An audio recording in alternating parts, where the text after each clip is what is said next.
তো গাইস চলে এসেছি এই পুকুরে স্নান করতে, ঠিক আছে। এই হচ্ছে তোমাদের দৃশ্য দেখাচ্ছি, দেখো এইখান থেকে এটা হচ্ছে তোমার নীলগঞ্জ পোর্ট, কালী মন্দিরের সাইড দিয়ে রাস্তা। তো পুকুরটা হেবি সুন্দর, এদিক দিয়ে বাড়ি আছে, ওই সাইডে খাল, ঠিক আছে। এই যে মাঠ, এইখানে সব ছেলেবেলে মাঠ খেলে বলতে তোমার ফুটবল খেলে। তো এত বড় মাঠ দেখেছো, ওইখানে টুর্নামেন্টও হয় সব কিছু। আর এদিকে কালকে ট্রাক্টর দিয়ে চলেছে, মানে এখানে অন্য কিছু ফল টল বসাবে, ঠিক আছে।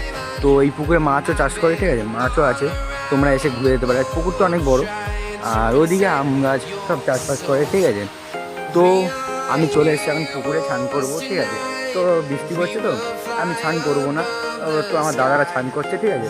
তো তোমাদের ভিডিও দেখাচ্ছি, দেখতে থাকো, আরও অনেক কিছু দেখবো। তো গাইস চলে এসছে এখন পুকুরে, ঠিক আছে।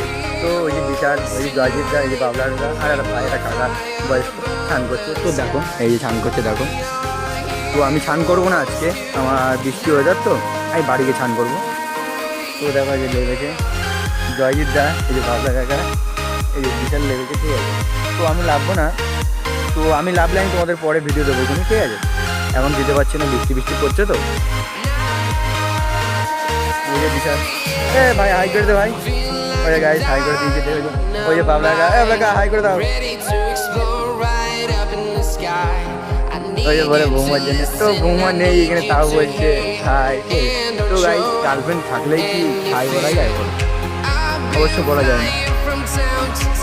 ভাইকে স্নান করতে পারবো।